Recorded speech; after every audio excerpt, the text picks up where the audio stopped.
In the past few sessions, guys, I've been helping you focus in on creating a valuable lead magnet, something for your top of funnel so that you can generate quality leads from posting, from your own email nurturing sequences, from advertisements, and more, because you get a lot more when you give something, especially when that something that you're giving is something of value. Like an ebook with actual quality information, with something that's useful for them there, not just looks nice, but actually has useful information in a way that it positions you as a logical next step. Right, that's called the irresistible offer and the call to action at the end of your lead magnet resource.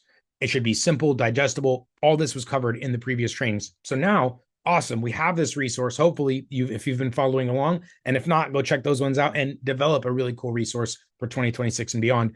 So you have this resource. Now, what do we do with it? There's going to be several ways to connect this to your business in a way that's meaningful, that's as automated as possible, that gives you the signals you need for what to do next for those people that fill out your lead magnet form.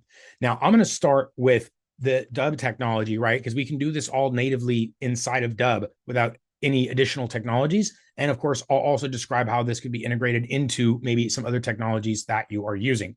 So the other piece we'll describe is there's two different ways about this, right? You're either putting this truly top of funnel out in the ether, right? On social media, YouTube, TikTok, Instagram, whatever, or you are nurturing lists, right? You have clients, you have advertising audience, you have emails that you're sending, and you're looking to qualify those with the lead magnet to get them to book an appointment or take a step further. So there's those two different things. Both are honestly very near the top of funnel, one being just a little bit higher up, right? If you're posting to social and things like that with your lead magnet, I'm going to cover that resource first. And the second is if you've already captured their lead, you have an email list you're nurturing, and then what to do with it from there. So let's get into the very, very top of this thing when we're posting to social. The very first step, of course, is to connect the resource to Dubb so that it can be delivered. And in fact, this is an important step I don't want to skip because I'm advising to not actually use PDFs. I would prefer that your lead magnet, your resource, be in link format because a lot of people are engaging with these things on mobile. And guess what's really hard to find on your mobile device after you've downloaded it? A PDF, right? Even on iPhone, it's not easy to find a PDF that you've downloaded to your phone. Most people are like, oh, where do I go? You go files and downloads, and it's multiple layers in, and it's difficult to download if they don't sit there and read it immediately. So instead of that, I'm advising a URL based lead magnet. The stuff that I've been showing you how to create on Gamma or Canva or any of these things enable you to share your lead magnet, your presentation, your ebook via URL. So that's the first piece that I recommend is making your lead magnet consumable, digestible, accessible in a way that's ideal for your audience, for your client, for your customer. If they prefer to download a PDF, you can absolutely give them both options, right? If you have a hardback or something, awesome, they can order one, but that's going to take time. So I'm going to recommend the URL because they can come back to the video where this is going to be delivered. They can access that link and they can see the lead magnet immediately. So step number one, make your lead magnet digestible, consumable, accessible here by providing the URL. So this would say lead magnet ebook thing, right? And the type is going to be website link. And then you simply paste the link to your lead magnet link, right? I don't have one right now, but button text is going to say, right, get the ultimate ebook or something. And then that is going to be one way to deliver that immediately. This is going to be when people are lower in your funnel. We're going to use it here, but we're going to connect it in more than one place. One is going to be an instantly accessible button for people that you're already have the emails for, and you're trying to qualify them and educate them. Because if you already have their emails, you don't need a form to capture their email again. So for people already in the funnel, you already have contact information for, we're going to have a call to action that delivers the ebook in a consumable way easily right here as a call to action, as a link type CTA. Now, the second thing that we're going to do is have that be connected to a lead capture.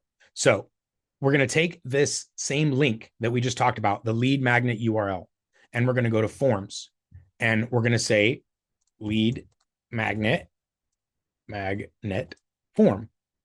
And now we're going to, of course, customize the form what do you want the button to say? Get the ultimate resource, get the sweet resource. You can describe it a little, and then the fields that you want to capture. By just general rule, right? The more fields you have, the less likely, the fewer submissions you'll have.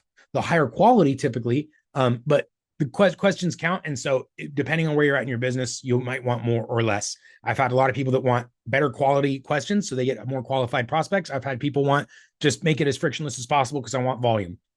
You determine that for your own business, what you need to capture here. At a minimum, you'll need email and like a name. Mobile, I always recommend as optional. Don't ever require that, just because if they don't, I would say don't ever, but don't often require that, because if they don't want to give you their cell phone, they won't. And if you're requiring it and they don't want to give it to you, they're going to give you a bogus one, and then you're going to waste time with it. So if you need mobile, you can add it, just probably don't require it, because if, again, you don't want to waste your time or theirs with wasted resources. So anyway, add your fields. If you need custom stuff, there's of course an option for custom questions there. Now, this is where the delivery of the resource comes in. Forward to a URL, right? Once they submit this form, then that's where we put the link to the ebook, the resource. So now we're talking about truly at the top of the funnel. We can have them fill out the form, and then it directs them to the link of the resource. And then now, where is this form going to exist? This form, I don't recommend sharing the form by itself in the link of the comments or in your bio. It's something like that, right? Link in bio to cap. I don't recommend that. I recommend, of course, connecting the form, the resource, to a video page, right? Where there's two things that's going to happen. You're going to explain the resource to them in a video. Picture says 1,000 words, right? A book cover can say a lot. You explaining the value of the resource and why they're submitting the form to them is also going to provide tremendous value and get more people to submit the form. So that's the next piece. Record a video, either of your screen showing the lead magnet, showing the resource, the cover and your face, or just the resource itself, or just a video of yourself. And you'd explain, hey, right below this video, I have this lead magnet. All you have to do is fill out, you don't call it a lead magnet, right? Call it the ultimate resource that they want really badly. But you would say, fill out the resource below, make sure you put your right information, because we're going to send that over to you via email or text, or however you want to deliver the link. So that's the video explaining why they want this resource, how it's so awesome for them. And all they have to do to get it is submit the information, and they want the right information so that the resource goes to the right place. So that is the video delivery page. Now, when you have that page, you're going to record that video. I'll pretend it's this one right here. It doesn't matter. This is the video that said, hey, below this, I have the resource that's ultimate resource for you. And all you have to do is put the right information so I get it over to you. And in the previous two steps, we either created a call to action that delivers the resource directly, right? If this isn't we already have the email, or if we're putting it on social and other very top of funnel resources, that's where we're going to put the form that we just created, the form that delivers the resource. Of course, include your calendar, include your direct response options that you actually want, because the lead magnet is in order to enrich them, to qualify them, to nurture them. If they're already convinced to book a time, great, they can still get the book, but the purpose of the resource is to get them to book the time or call you or to make the purchase, whatever the next step is supposed to be. So those next steps, of course, are added to the video of the resource delivery, right? But the lead capture form or the direct delivery of the resource are going to go there. And again, it's depending upon the two things we started with, which are, is this extreme top of funnel, posting to social to cold audiences, or is this in nurturing lists where you already have their emails and it's annoying to have them resubmit a form to capture an email you already have? If it's the latter, go direct resource delivery, right? Here below is this video, access it. They can click it. If it's for lead capture, they'll submit the form, make sure the information's right.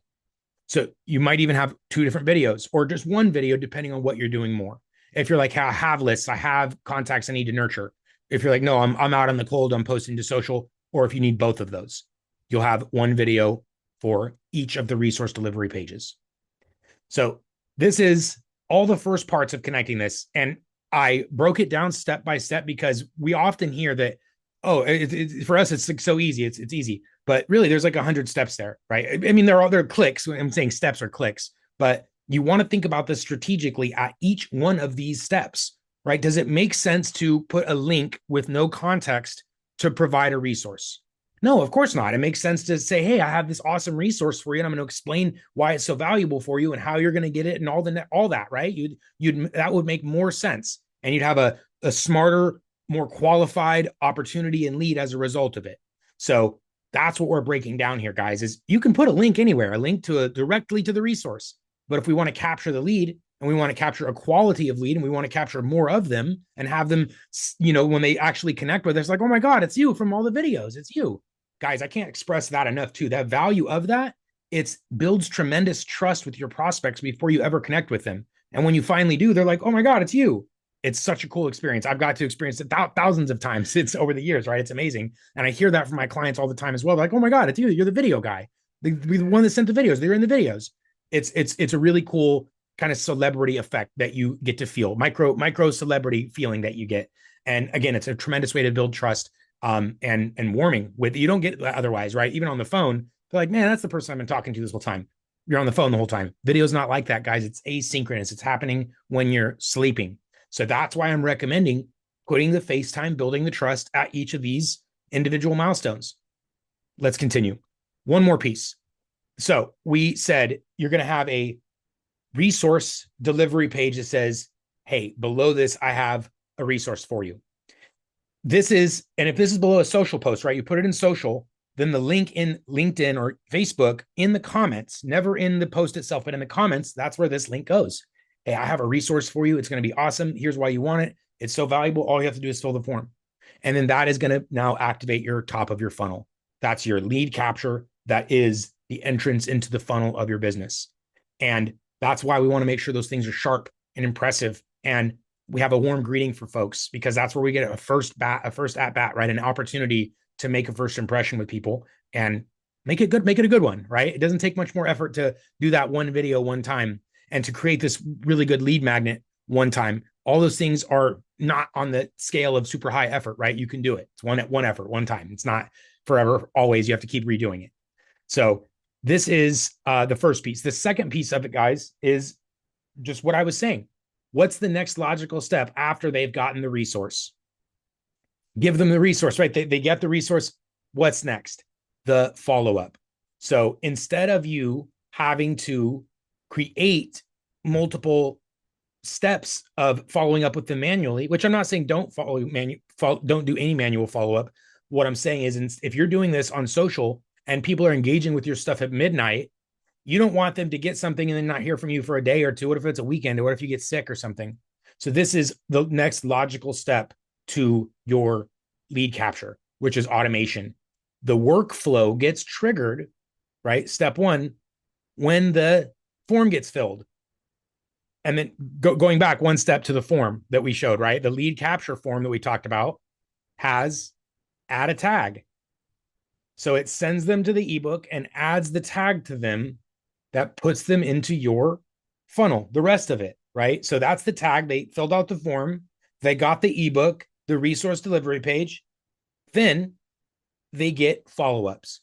So this is where you can now send the book via text message, or you could add tags. You could add reminders.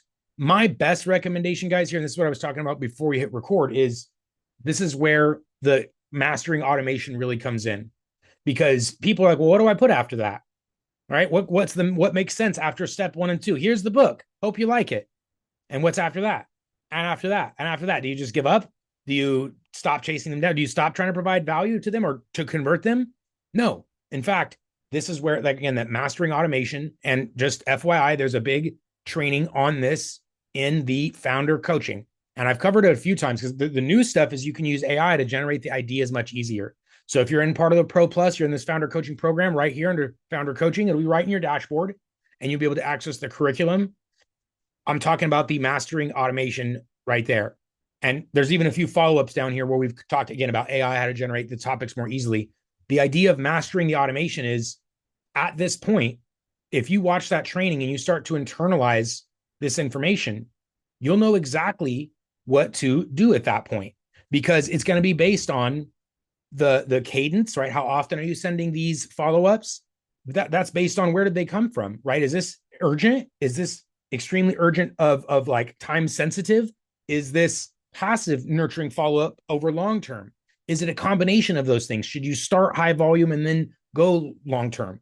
That's something that takes experience, that takes training and knowledge. So you can consume the training I provided. You can practice it yourself. You can work with a lot of clients and look at a lot of data. And of course, you're always welcome to come to these trainings and ask myself and say, hey, take a look at this. What do you suggest? I'm running these Facebook ads and this is the urgency of the offer. They requested a home evaluation. So then how often should I follow up with them? Right.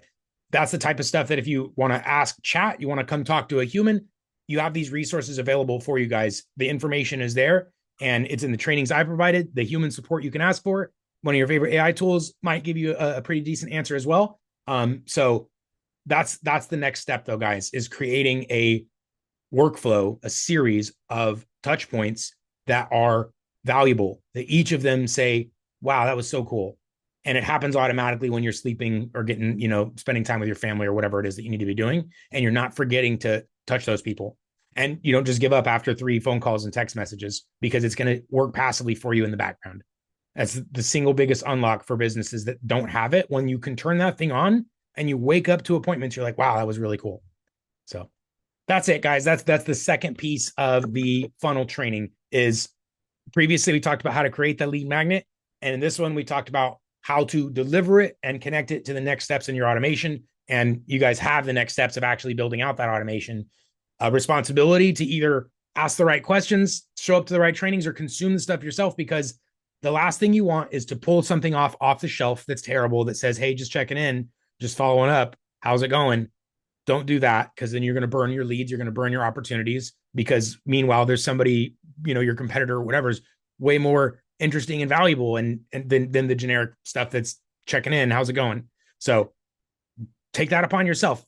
Use these trainings as motivation. I hope that I can inspire you to take that action in yourself, where take a look at your automation. If you don't have one, do it. If you have one, check it. Is it lazy saying checking in? Don't just check in. Follow up with value. Provide something interesting for them that they're going to say, wow, that was so cool, or laugh at something good. So see you guys in the next one. Thanks so much.